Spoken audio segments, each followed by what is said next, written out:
Assalamualaikum warahmatullahi wabarakatuh. Waalaikumsalam warahmatullahi wabarakatuh. Ketemu kembali dengan saya Nusmi dari channel YouTube Kampung Silat Jampang yang saat ini sudah terdiri dari 53 perguruan yang sudah tersebar di Kampung Silat Jampang. Kali ini kita kedatangan tamu dari perguruan silat Gerak Saka. Mari kita saksikan tamu kita pada hari ini. Silakan diperkenalkan Bang Haji. Assalamualaikum warahmatullahi wabarakatuh.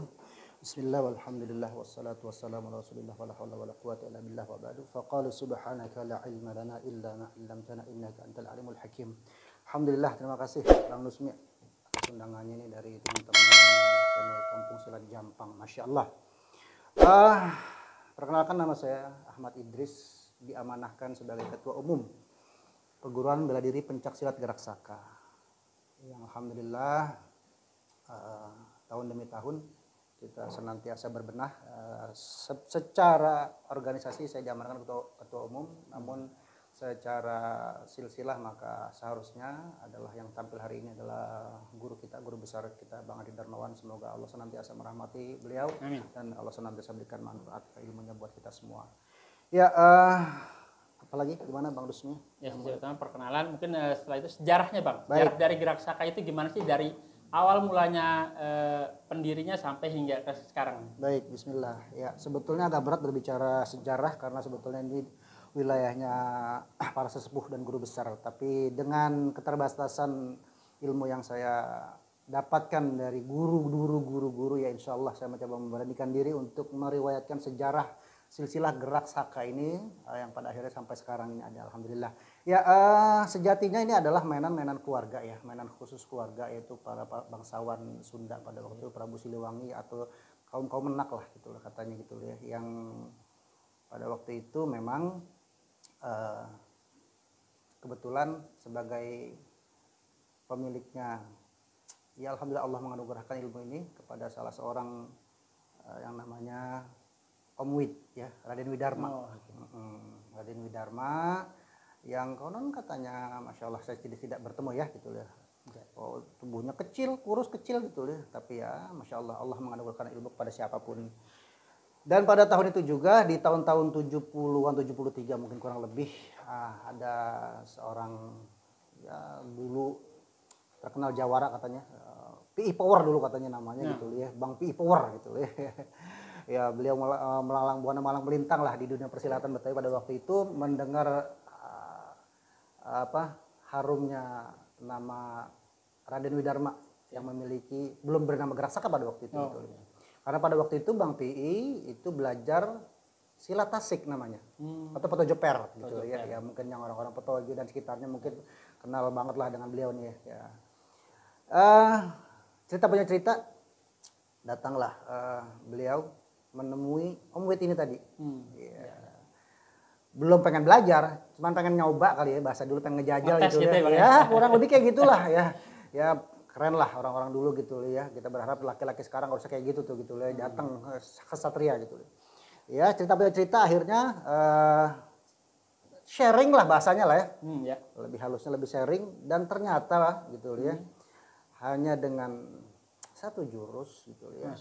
Bang Piip yang Masya Allah katanya konon badannya sangat-sangat atletis, keker gitu ya, menghadapi beliau hanya dengan satu jurus ya, dilumpuhkan Bang Pi oleh Om Widarma gitu ya. Disitulah akhirnya takjub sekali Bang Pi menghadapi permainan ini gitu ya. Akhirnya inisiatif, bolehlah kita boleh nggak di Bang Pi belajar gitu ya dengan Om Wid gitu. Cuma karena tadi seperti dibilang di awal bahwa ini adalah mainan khusus keluarga, ya agak-agak ditahan dulu, nggak langsung diterima ternyata sama Om Wid gitu ya. Namun semangatnya, semangat jawara, semangat orang menuntut ilmu, dicari terus gimana caranya, dia kulik-kulik ada nggak sih sebenarnya nasab saya ke keluarganya Om Wid ini. Nah ternyata cerita punya cerita gitu ya. Lagi-lagi ini masalah sejarah gitu ya. Bisa berbeda, bisa nanti tinggal bagaimana kita mensikapinya. Ternyata setelah ditelusuri ada silsilah yang nyambung ke keluarga Om Wid, ya, yaitu dari sisi, ada yang bilang dari sisi istri beliau, Ada yang bilang juga dari sisi ibunya beliau, ibunya Bang Pi maksudnya. Oh, Iya. Apapun itu yang penting akhirnya pada akhirnya qadarullah akhirnya Bang Pi bisa belajar berguru langsung dengan Om Wid atau Raden Widarma ini tadi gitu ya. Belajarlah tahun demi tahun belajar ya karena memang kecerdasan beliau ya beda ya orang kalau udah tulang jawara cepet kali nangkepnya gitu ya. Nah, beliau berinisiatif untuk menyebarkan ilmu ini.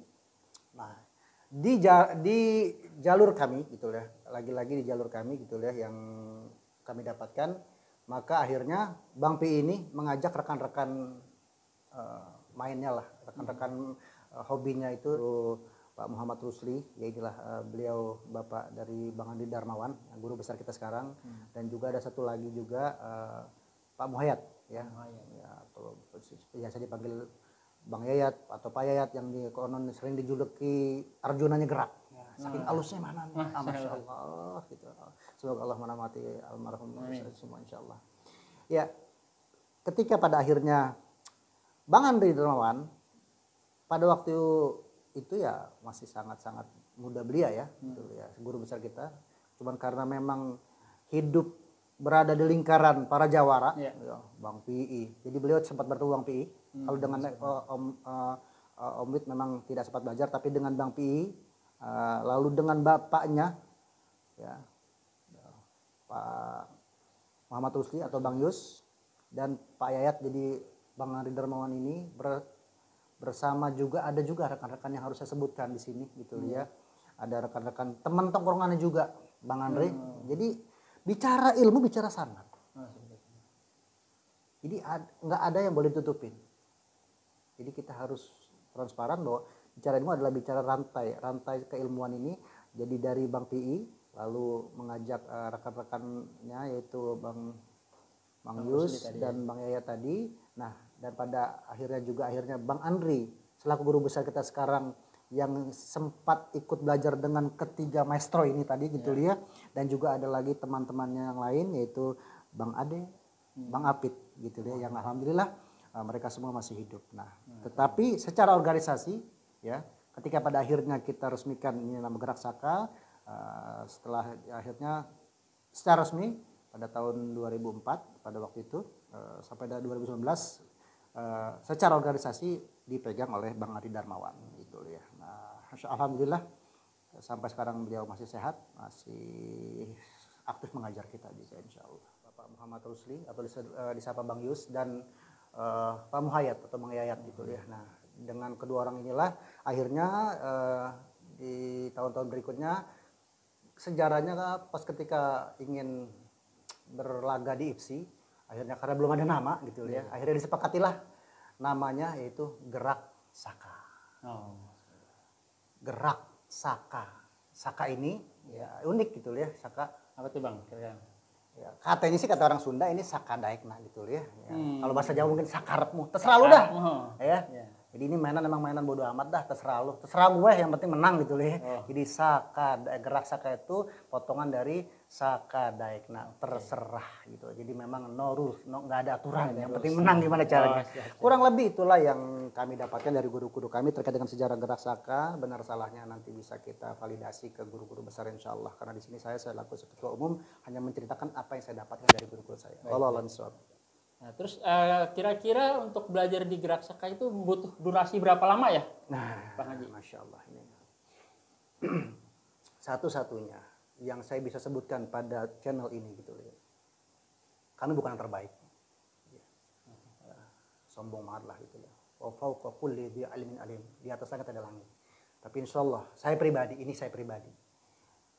ini paling mudah. Yuridullahu bikumul yusra wala yuridu bikumul usra.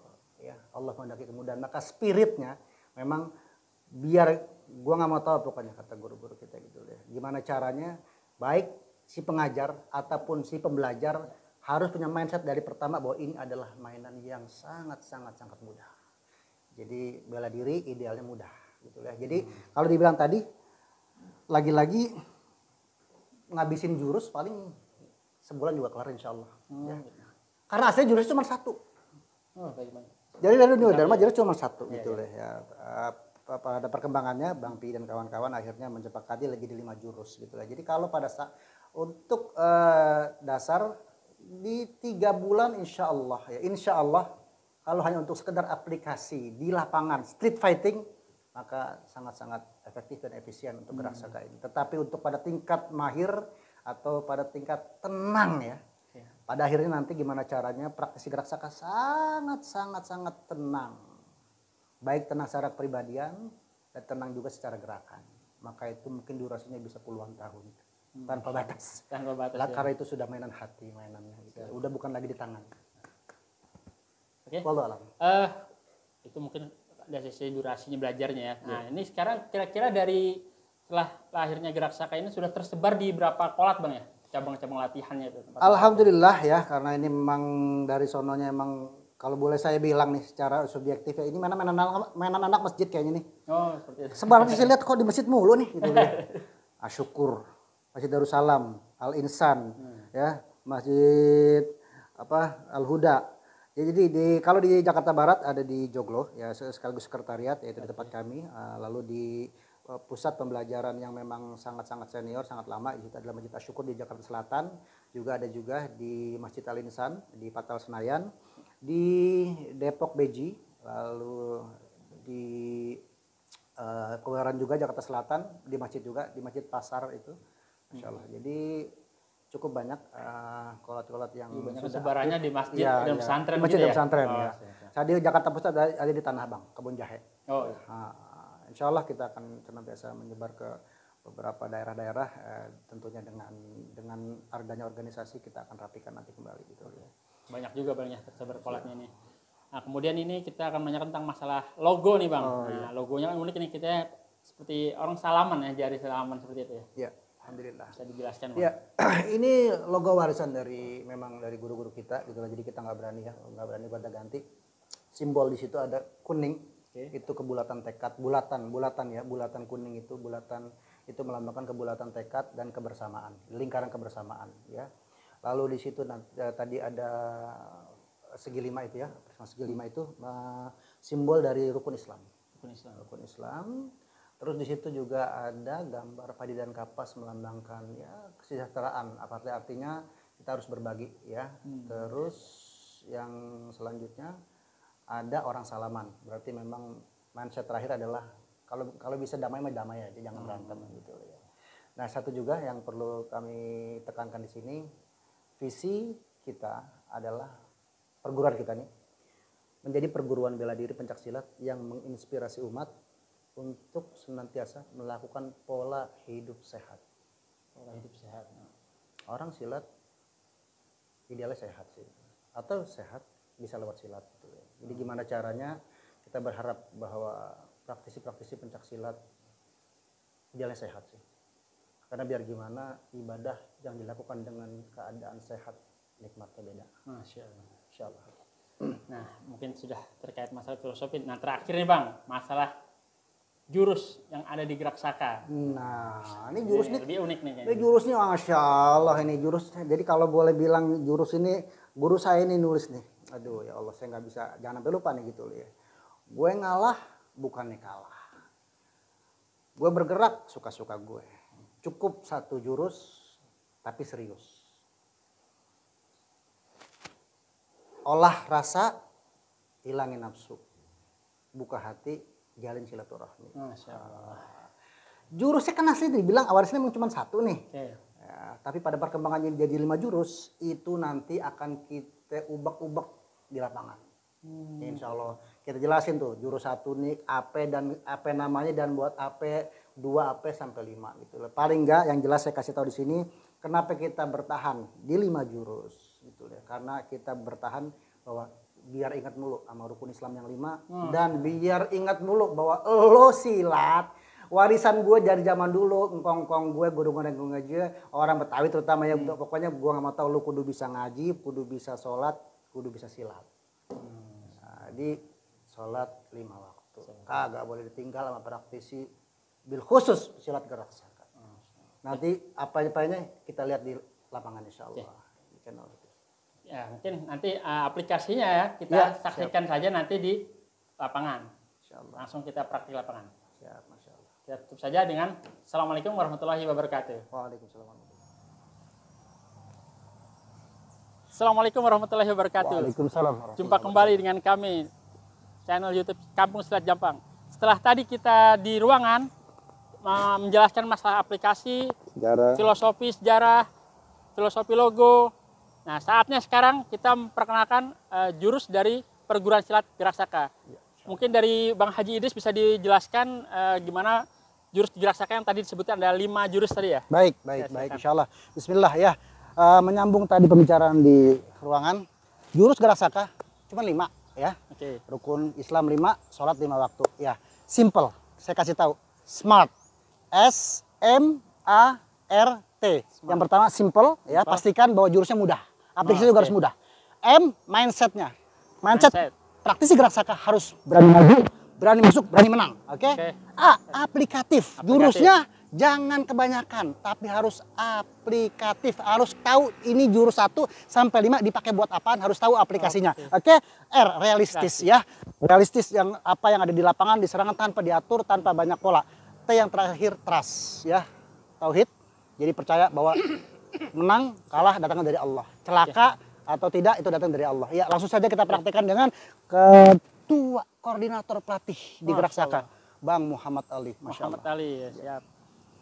Silakan Bang Ali diperagakan jurusnya.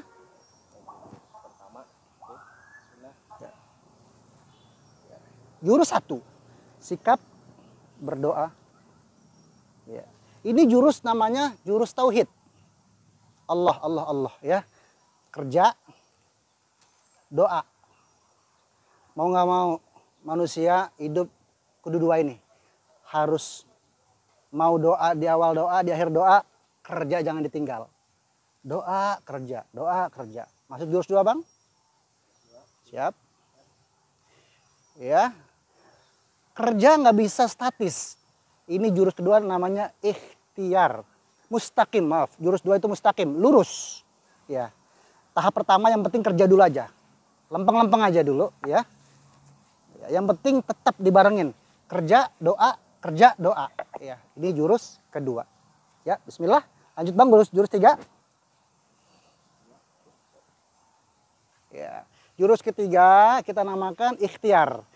Ternyata dalam pekerjaan prakteknya itu nggak lempeng-lempeng aja. Harus siap bergerak, harus siap dinamis. Kanan, kiri, akan ada masalah, akan ada rintangan, akan ada, tetapi juga pasti banyak solusi. Tapi tetap kerangkanya, doanya ada, kerjanya ada. Oh, siap, jurus siap. 3, Masya Allah. Jurus 4 Bang.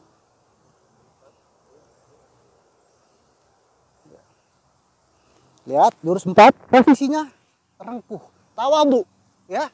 Bisa menang, bisa kalah, bisa sukses, bisa gagal, tetapi tetap proses. Lo memenang tetap aja lo hamba, maka tawadhu harus dikedepankan. Ngaku bahwa gue hambanya Allah. Sukses menang bukan dari gue, tapi dari Allah. Ya, tawadhu, siap rengkuh, siap nunduk. Jurus kelima Bang.